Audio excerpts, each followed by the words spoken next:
This is Pet Life Radio. Let's talk pets.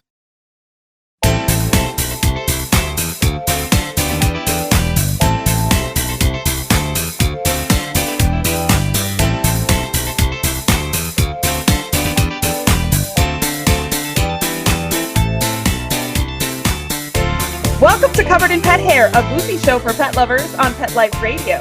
I'm your host, Isabel Alvarez-Arata, and today I have the pleasure of having a drink and a chat with a lady that is revolutionizing cat rescue fundraising. I will tell you all about her and introduce you as soon as we come back from these messages from our sponsors. Take a bite out of your competition. Advertise your business with an ad in Pet Life Radio podcasts and radio shows. There is no other pet-related media that is as large and reaches more pet parents and pet lovers than Pet Life Radio. With over 7 million monthly listeners, Pet Life Radio podcasts are available on all major podcast platforms. And our live radio stream goes out to over 250 million subscribers on iHeartRadio, Odyssey, TuneIn, and other streaming apps. For more information on how you can advertise on the #1 pet podcast and radio network, visit PetLifeRadio.com/advertise today. Let's Talk Pets on PetLifeRadio.com.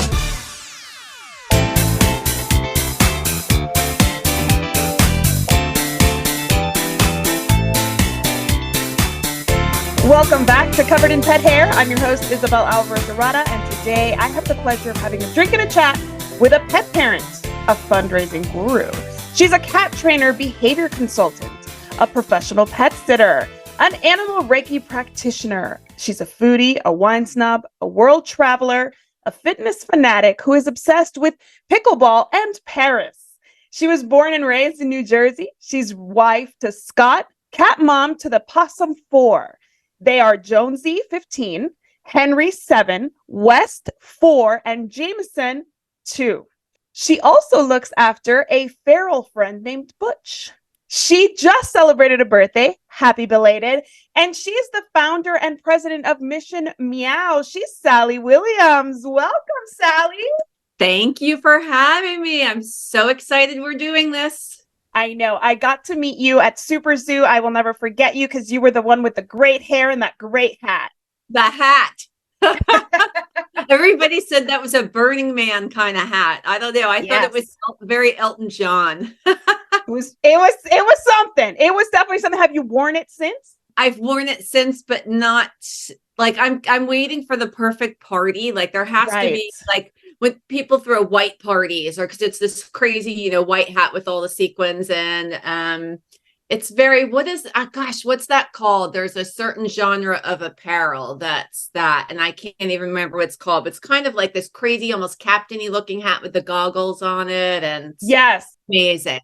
It's very interesting. It was something I've never seen anything like it before. And I don't want to see it on anybody else. It's like your signature look now for me. Oh, well, thank you. And it was funny because that hat made it around the room that night. Yes, it did. I think I have a picture wearing the hat. It did not look as good on me as it did on you. I will say that. Thank you. Thank you. Well, I want to dig into all the things you've been doing in the past year plus, because I know Mission Meow just celebrated an anniversary. So congratulations on that. Thank you so much. Before we dig into all of the nitty gritty, I want to introduce our drinking game today. So anybody at home participating in our drinking game, anytime you hear this word. The secret word is resources. Take a drink of whatever you're enjoying. Please be over 21 in the U.S. to partake in an alcoholic beverage. Never drink and drive, and always drink responsibly. So what are you joining us with today? That is not a glass of wine. It is not. So I know I had big plans. I have this beautiful Sancerre waiting for me. And then last minute, I got an invite to one of my passions, which is pickleball. So I have a delicious mocktail I am joining you with tonight.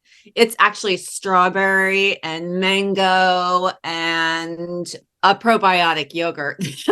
Yes. Lots of protein. So Get I'll be energy on something to get my strength for 2 hours of pickleball tonight. And the Sancerre is chilling for another time. So we'll do this again when I can appropriately enjoy the Sancerre, because we said I love Paris. I had this I know. Oh my gosh, it's so funny. I always know a true wine snob when they know Sancerre, and because I lived in the Loire Valley, or like on the east side of the Loire Valley, not the really known side, in Montargis, and that's all we had. Okay. We had Sancerre there all the time, and so I know a true wine drinker when somebody has Sancerre at home. I actually am having something else that true wine lovers like. It's a Gruner Veltliner. This is a Hungarian wine, and I love a Gruner Veltliner. So cheers. Thank you, Sally. I have to know more about that. It's such a nice herbal wine, kind of akin to like a Pinot Grigio, but bigger, a bigger wine. I love a Gruner Veltliner. You got me with bigger. Yes, it's bigger than a Pinot Grigio. You're always like, you know, you can drink it anytime. It's like a picnic wine, but sometimes you want something a little more substantial. So that is what the Gruner Veltliner does for me.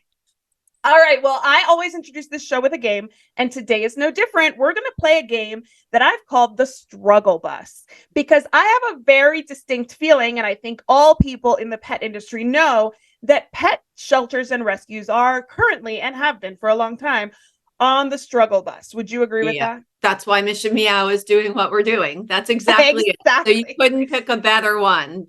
Exactly right. So I've taken some information from the interwebs regarding just some statistics about shelters, rescues, euthanasias, and this is a true or false game, but I ask that you give us your perspective from where you are in the country, because everybody's regions are different. I'd love to hear some perspective. So we're going to try to keep this short, but I'm sure we'll talk it through. So here we go. The first question is, according to the Humane Society of the United States, there are approximately 3,500 brick and mortar animal shelters in the U.S. True or false? 3,500. Look, I'm going with true. It is true. Does that seem low to you? That was why I hesitated. That was my hesitation. Yep. Yes, just because when I was launching Mission Meow, I did a lot of research to look into, you know, the brick and mortars, the smaller shelters. So my guess is that is probably on the low side. I don't know how current that number is, so maybe it was 22. So it's 2022. Okay, so maybe because we know we lost a lot during COVID, who lost the brick and mortars, who are now existing as a foster-based group. Yes. So it could be closer to true because of that. Okay, there are approximately 10,000 rescue groups and animal sanctuaries in North America. 10,000 in North America. I'm going to say false. It actually is true according to these statistics. Did you think it was higher or lower? I was thinking, well, complete North America, that kind of made me push it higher, but... Yeah, these are kind of low for me, and I'm surprised, but I guess it makes sense. If we don't have enough room for pets, this next thing is going to happen. Yes. There are approximately 6 to 8 million cats and dogs entering shelters each year. I would say that, I mean, it sounds maybe even low, but I'm going to go with true again. Yes, and what's interesting about this, that I found that the highest year for intake was actually 1973, and they were taking in 13 million. 1973 was the highest, really. That's interesting. I just thought that was some interesting trivia they added. Okay, of the 3 million cats and dogs euthanized in shelters each year, approximately 2.4 million, or 80%, are healthy and treatable and could have been adopted into new homes. I hate to say true, but I'm going with true. It's definitely true. It's definitely true. 70% of cats that are euthanized in shelters equals about 1.4 million cats, according to the ASPCA. Yeah, doesn't surprise me, unfortunately. So, I know that's why all awful. of us in rescue want to start our own sanctuaries, right? When anybody asks, what are you going to do when you hit the lottery? That's what we all say, because we want to save them all. Yes, agreed. That's what I would do too, for sure. Approximately 50%, in some regions, it's as high as 66% of shelter populations consist of cats. They're saying that 50%, over 50% of the population are in the shelters are cats. Yes. So it's easily 50%. I would say it's probably even higher in a lot of places. Yes, I would agree with that. So it says, as in some regions, it's as high as 66, 70%. Yeah, I know locally. Really? Even in New Jersey? Yes. Yeah. So I'm in Texas. You can just imagine the atrocity that it is here, unfortunately. I just, outside of this game, while I was researching this game, I went to the Best Friends Animal Sanctuary website, and they had the top 5 states for euthanasias in shelters. And it was not in any particular order, but it was Texas, California, Georgia, North Carolina, and Florida. And so I was not happy to be on that list as a Texan, but it's not really surprising at all. No, I'm a little surprised in California just because I am definitely biased on this towards the southern states, Yes, exactly. That's what I thought. Yeah. Maybe it's just because of the population, I guess, because of the size of the state. Massive. Yeah. Yeah, that's what I thought too. Okay, next one. According to the ASPCA, of the cats entering shelters, approximately 37% are adopted, 41% are euthanized, and less than 5% of cats who came in as strays are returned to their owners. Would that sound about right? Can you say it one more time? Sure. Approximately 37% of cats in shelters are adopted. 41% of them are euthanized, so more than are adopted. And only 5% return to their owners if they came in as strays. I hate to think that's true. It's the adoption, I guess I have to take into consideration it's not necessarily true what I see around here. But taking everything into consideration, I guess I'm going to go with true just because of... It is true, but do you see it being that more cats are adopted than euthanized in your area? With the organizations that I'm familiar with, the organizations that I work with as Mission Meow, the organizations I see in New Jersey, sure, there are ones that are not, but I think that the adoption rate for what I see that's low. Higher. And it is higher in your area. There's a really good programs around here for getting feral cats, returned to field and or out to farms or backyards or warehouses, working cats, quote unquote. Right. So, but I know that, that's a very different thing state to state. It is. It's very regional. So that's why I like to bring these in and then ask my guests, like, what are you seeing? Because you guys are the experts in your area and with the organizations you work with. This I got from your website. 75% of community cat organizations cannot afford to pay their employees. Yeah, it could be even more so now. Most of the organizations that we have talked to and work with, they don't have paid staff. They're all volunteers. That's why we talk about burnout so much, because these are people that have other jobs and they're doing this over and above that because they have a passion for it, which we all do here. But the reality is that, doing that in your spare time, and we know the stresses that go along with it, where do you have time to take care of yourself? It's a sad reality of it is. You. It's largely women, largely volunteer. Yes, absolutely. And if they are volunteering in a facility, according to your website, 80% of small shelters have aging facilities, rising costs of veterinary care, and very limited resources. True. Yeah. Absolutely true. Why we exist. These things are, and I'm sure some of these statistics may have changed since those numbers, because we launched a year ago and those numbers were probably a year before that. Mm-hmm. So things hopefully have improved, but not likely, unfortunately. We're seeing, the small shelters struggling and closing at an alarming rate. So, and I know how hard it is to keep up. The priority is the care of the cats.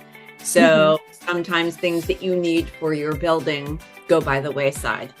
Of course, absolutely. Until there is some kind of catastrophe, and then it's like, oh no. Yes, exactly. Yeah. It's terrible because you can't be preemptive. You can't be proactive with zero resources. So you are a fundraising guru. You're obviously a true cat lover, a boozy cat lover like me. But how did you end up founding not one, but 2 cat-specific organizations aimed to helping people fundraise for either individuals or organizations? Tell me how you got to this moment. So I take a long story short. So the first nonprofit, the Brody Fund, was cat and dog, because I actually am a both lover. I'm just not to a both lover. My husband's not the dog person that I am. However, I will say I always felt like I understood cats. So that's why, that real connection. But so the Brody Fund came about when my cat Brody was diagnosed with cancer, and we decided to treat. He had a nasal tumor, which meant radiation 5 days a week for 4 weeks. And in that time frame, I stayed at the vet hospital. And I'm just one of those people that takes a lot in. Like, I notice things, I listen to things, and a common conversation I heard was either amongst families, spouses, or, client to veterinarian, the cost of care. And it was really the first time I had heard, and this is many years ago now. So this is about 8-9 years ago now. I heard economic euthanasia. And that was a term that really bothered me. And that meant that even though there was a treatment for your pet's cancer, you likely couldn't afford it.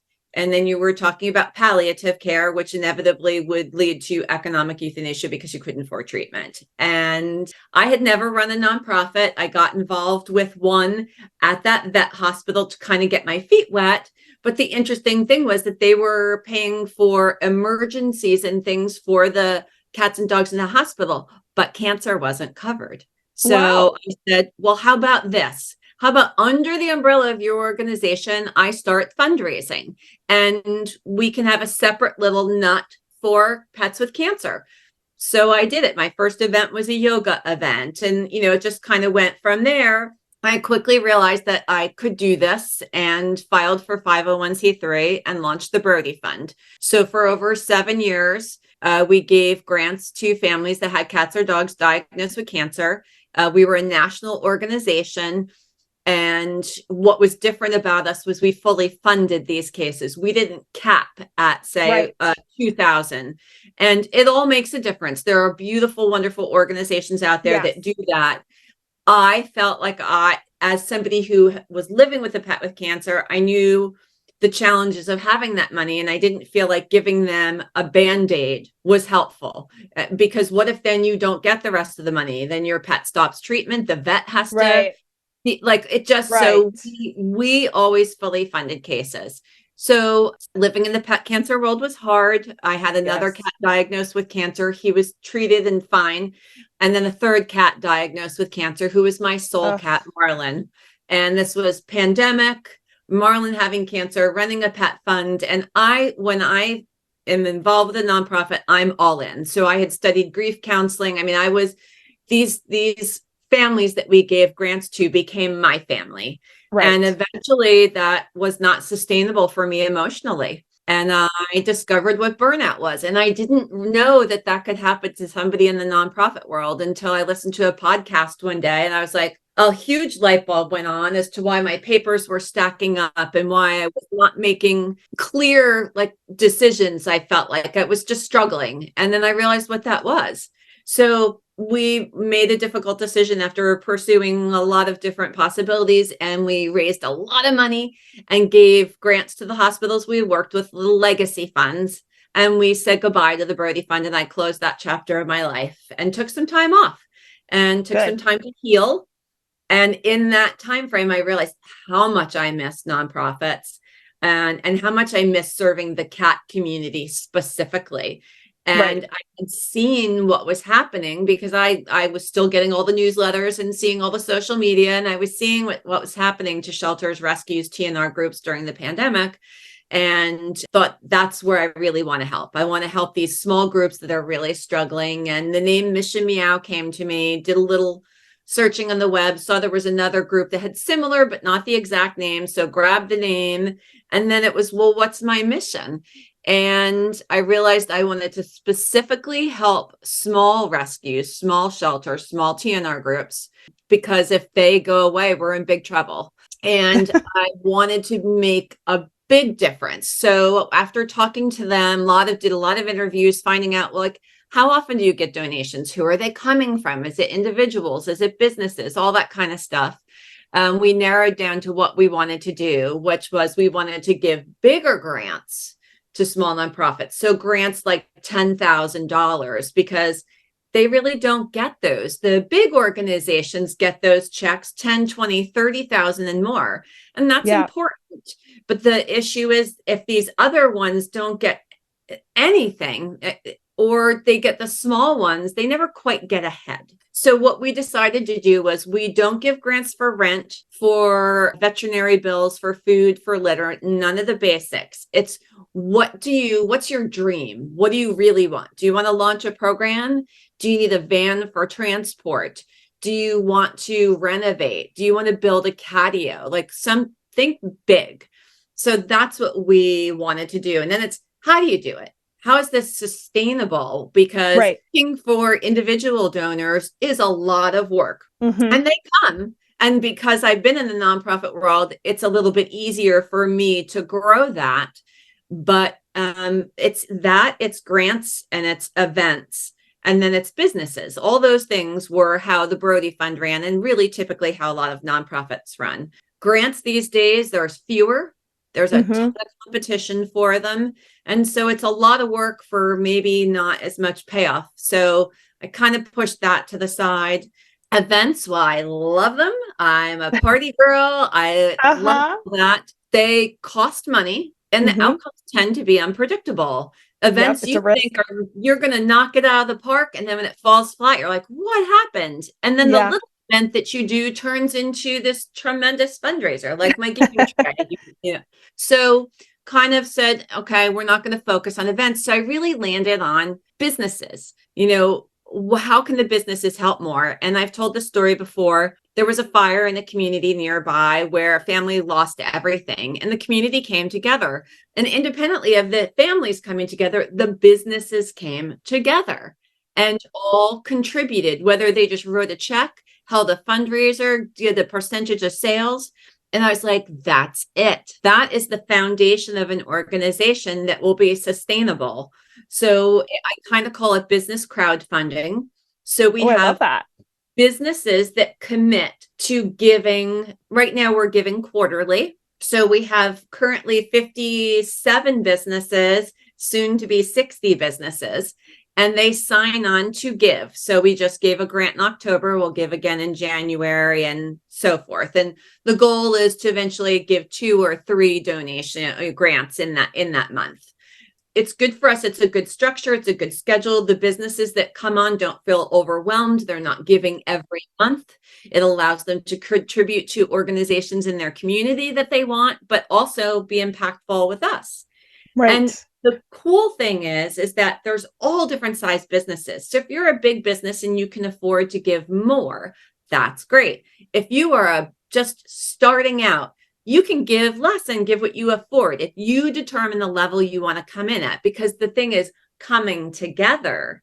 Right. That's how we make that big number. So for anybody listening, if you think of the math, if you have 50 businesses in a month and they average a $200 donation, just an average, that's $10,000 we've just raised. Before I've sold a t-shirt, before I've gone out to a convention, before an individual donor has donated, we have a $10,000 net. Yeah. And that's huge. Just in a fundraising month. And then because people donate every single month, you add that all in, and that becomes like our little safety net. So if somebody applies for a bigger grant, we have a resource to pull from. So our business partners are the foundation of the organization. And we're so fortunate because the cat community, or the cat loving community, because they're not all cat businesses, they're very generous. They're very passionate about helping, the cat rescue community as well. They love being able to pay it forward. Well, I am so happy that you are sharing this with us, because you've only been around for a year and you're obviously doing amazing things. You're obviously so committed. What has been the biggest surprise doing this particular project that you've encountered thus far? And congratulations on a very successful first year. Thank you. I don't know if I really have a huge surprise, other than it's not so much on the fundraising end of things. I guess this would be it. So the money is first and foremost, right? The grant that we give to a small organization is first and foremost. But right behind that is these amazing TNR groups, shelters, rescues, foster groups have now been validated. They've been seen and heard by a community that loves them. And what I guess surprised me the most was how much that has meant to them. And I think that goes back to what we talked about, where the burnout and these groups not being sustainable. I don't know how long we've just sustained them for, but we know that by doing this, it's not just the money. They feel, oh my gosh, there are people that care about us. Look at this. Businesses from all over the country. There's donors from all over the country, and they see us and they see the work we're doing, and we feel validated. We know our hard work is being seen. So I think for me, that was probably the biggest surprise, because I focused so much on the financial part of it. Yes. That the other part is, if you go, we video our grant giving and we give a check, there's tears every time. And they are tears of joy, sheer joy, because these organizations don't have the bandwidth to raise that kind of money. It's a capital campaign, and you need to have a huge social media following these days. You need to have a huge sign up for your newsletters. That's the way money is raised now. It's not the same as it used to be. And so you're a small org, and largely a lot of these small organizations across the country are down the road or not far from a bigger one, And so there can be a little bit of competition for donors, especially in small communities. Absolutely. And so if you're if your building looks newly painted or has a look, it doesn't mean you're necessarily doing better work, right? Right. It's the appearance, it's the perspective. Yes. Perception's reality. Because I worked with we gave a grant to a tiny organization in a shotgun city building. They've been around since 1990. Their cats are so loved. They're no kill. The cats stay with them until they find their home or permanently. And oh my gosh, I just love them so much. And they had some leaking and some ceiling tiles coming down, and their dryer had broken, and they didn't have a fire alert system. That was the one that I can't sleep at night, right? I can't sleep at night knowing that. And so giving them a grant allowed them to put new lights in, new ceiling tiles, the new dryer, all these things. So now when people walk in, it has a look where you feel like, oh, they're doing good work. But the reality was, it was the same work they were doing before. Those cats are so well cared for. Yes. But that's what we want to make sure. And I hope that it's not just Mission Meow. I hope that there's another one. Like take what we're doing and do it in your community. Like keep doing this kind of work, because there are so many organizations out there. The hardest thing that I have to do with my committee is make the decision of who we're going to help. I'm sure it's so interesting that you say validation, because as I was a pet business owner for 12 years before the pandemic hit, and I remember how important those little bits of validation were for somebody who worked with animals all day. So the pets can't validate you verbally. They can't reward your efforts. Obviously, they purr and they love you and they're happy to see you, and that validates a whole other side of your heart. But hearing from another human that your work is important is just so important. I've been there, and I can't agree with you anymore. Well, we got to take a break right here, and this is why I invited Sally to be my 100th episode guest, because yes, today we're celebrating Mission Meow's anniversary. We're celebrating my 100th episode, but we got to take a break. As soon as we get back, I'm actually going to speak to Sally about another thing we share in common, our love of senior pets. Don't go anywhere. We will be right back after these messages from our sponsors. Molly, here's your dinner. Zeus, that's not your food. Don't let that happen to your precious cat. Elevate your cat's eating experience with the Cat Tree Tray. The Cat Tree Tray keeps your cat's food off the floor and conveniently located on the cat tree. It's the perfect way to eat. It's a beautiful wrought iron tray that easily attaches to your cat tree and keeps dogs and other critters out of your cat's dish. A must for multi-pet households. There's a 6-inch tray for large bowls and a 4-inch tray for smaller bowls. Purchase your Cat Tree Tray today. Go right now to cattreetray.com. That's cattreetray.com. cattreetray.com. Let's talk pets. Let's talk pets On Pet Life Radio. Pet PetLifeRadio.com.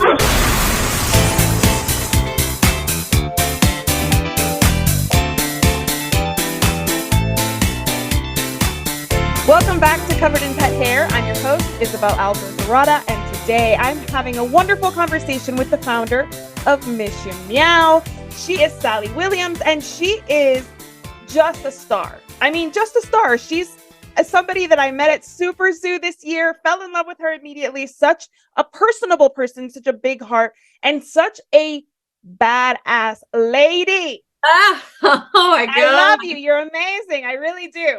So when I invited you to do this 100th episode with me, I was like, I need a big personality, somebody who shares a lot of the same things I love and care about. So old cats are the best. Old pets in general. November is when we celebrate Senior Cat Month. So I want to invite you to play a second game with me, and it's called Old Cats Rock.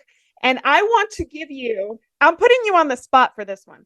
I'm giving you 1 minute on my clock to tell me why old cats rock. Are you ready to play? I'm ready to play. All right, here we go. 3, 2, 1, start. Okay. Old cats rock because they have the most amazing faces. That gray and white hair that happens, those faces are so kissable. Old cats rock because they literally are so comfortable in their skin. They just do whatever they want to do and they excel at it. You have a lap to fill, they're going to do it. Surprisingly, you want to play with them, they're still going to play. Don't give up on that. They are just as amazing. There is something about the way an old cat knows you. There's an intuitiveness about them. The bond that you're going to have with a senior cat is unlike anything else. I don't know if it's because they get it. You adopt a senior cat, I've always felt like they got it. They're so soulful. It's different. The kitten energy is all over the place, and the senior cat is so soulful. And I feel that part. That was a minute. Good job. Woo-hoo. I love that. That's going to make a great clip. All those reasons are perfect. Great work. I bet that in working with seniors or with shelters, you hear a lot about myths surrounding the whole senior cat thing. So first of all, for those who aren't familiar, what age would you consider a cat a senior? And what myths do you hear kind of regularly that you'd like to debunk if you had the opportunity? I mean, I really think they consider 10 as senior. 10 is kind of where you're senior, but I understand it from the clinical perspective, but I mean, I've seen 4-year-old cats that act the way we would think senior. And then you have 12-year-olds that are kittenish. So I think it's important from the perspective of veterinary world that when we hit the senior mark that we're doing things that we need to be doing. You want to be doing the biannual wellness exams, things like that. That's important. But I don't think it's like a label, I don't think we want to put a label on it because just like humans, all seniors are very individual and have very individual needs. So just know your specific cat. That's what I would say is most important. And I think for adopting, yes, you want to have the right household. But again, it's very individual, right? Some 10-year-old cats are just chill, lap cat, just want the quiet home, might be a match for a house without kids. But then there's some quote unquote seniors that are still loaded with energy. You just got to match the individual and not the label of senior cat. Absolutely. And seniors, I think that, the oldest cat on record was like 39. So I feel like 10, yes, we have to say that just so that maybe financially that there's maybe something coming or there's maybe some joint supplement you might need to give. Exactly. That's why I say the veterinary perspective is important. Yeah, but other than that, they have a long life. I think a lot of people don't want to get a senior because they think how many years do they have left? I mean, they could have 20 years. I if they're We don't healthy know enough. the answer to that question when you adopt a cat at any age. Any age. 1, you don't know. 2, you don't know. So why would we treat 10 any differently? I mean, cats are living longer because now we have better veterinary care. We have more options for food. We have supplements. People talk about enrichment now. Yes. So I think we're better pet parents, which translates into potentially, well, barring any illnesses or whatever, longevity. Happy cat, enrich, have the scratchers, the trees, the toys, all the different things. And then always be prepared to have your lap ready. Or if your cat's not a lap cat, maybe it's a nook cat, or maybe it's like a Velcro cat, just wants to be right now. But just, I think we just have to look at things from the cat's perspective. Always. And I think one of the things that people don't do enough is talk to rescues and shelters and tell them, this is my lifestyle. Who do you have that might need this?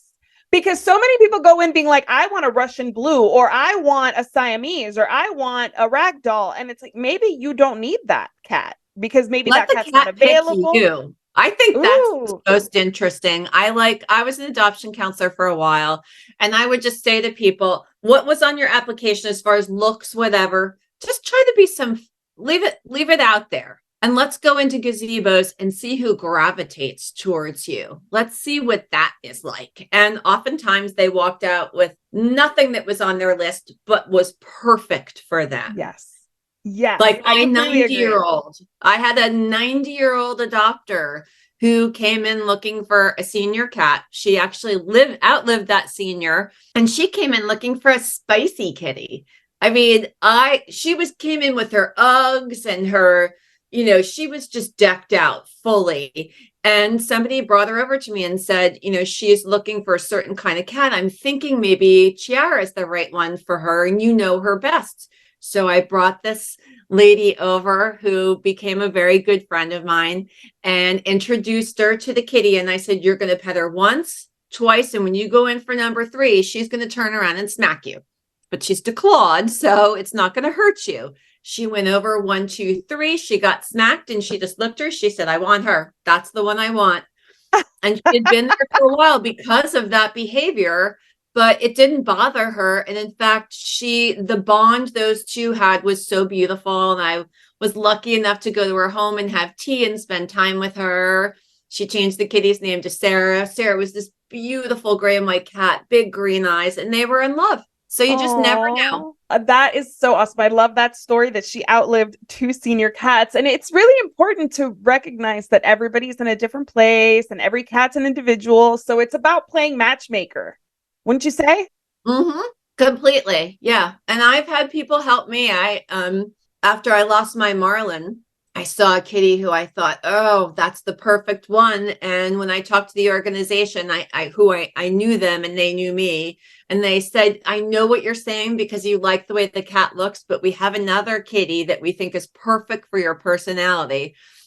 And he was such a dorky looking cat. I was like, oh my God, he just had these huge eyes and his ears were too big. But then I met him and he was perfect for me. They really knew. And he still has those eyes. We call it resting surprised face because he always looks like surprised. But he's perfect for me. So working with people who, ask the right questions and, your match is made, and we have a match made in heaven. Oh my God, I love my West so much. Aw, have you adopted all of yours, or have any shown up at your house? Well, Butch showed up. Yes, Butch showed up. My feral kitty showed up because that's, of course, what's going to happen. But I adopted them. I have 4 cats. I call them the possum foursome. I had 2, then expanded to 3, expanded to 4.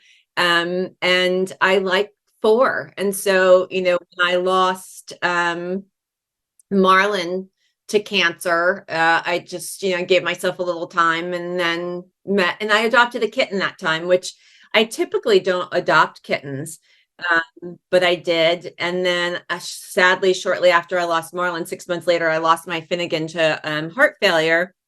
and ended up with Jameson, who was also a kitten, but it was a good situation where it relieved pressure from somebody who took care of bottle babies and needed room in her house to keep moving forward. So I brought my little troublemaker home. He's all ginger. And I married two ginger, so I know that. Yes, I know. They say I don't have any gingers in the house. I don't think I can handle. I'm a Latina, gingers and Latinas. I don't know if I can handle it.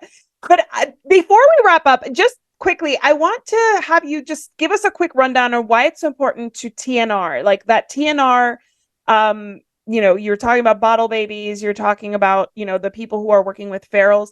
What is so important about that work?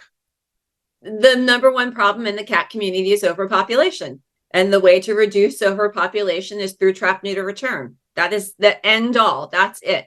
If we want to bring the stress levels down for the people doing good work in the cat community, TNR is the answer to all of that, because it's going to reduce the cat population. It reduces the stress in the shelters. It reduces the stress in the foster system and the rescues.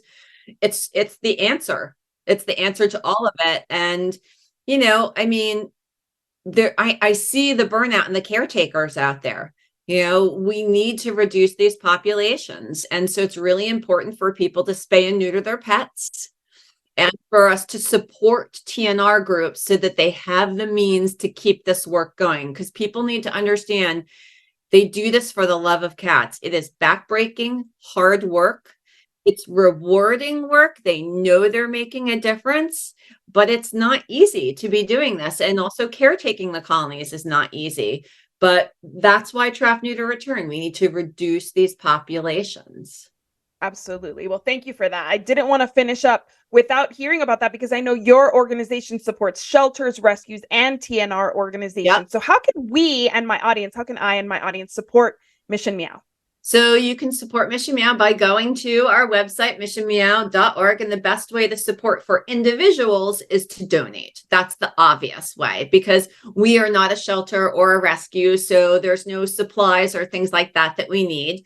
But on the flip side, if you're a business that's interested in becoming a donor, you go to the website, click on business partners, and you get to have a conversation with me. And I share all the details about, it's important to know why we call it a partnership, because it is a partnership. There are perks to joining Mission Meow that we offer. We really want it to be something. It's not, oh, thank you so much for your money, bye-bye.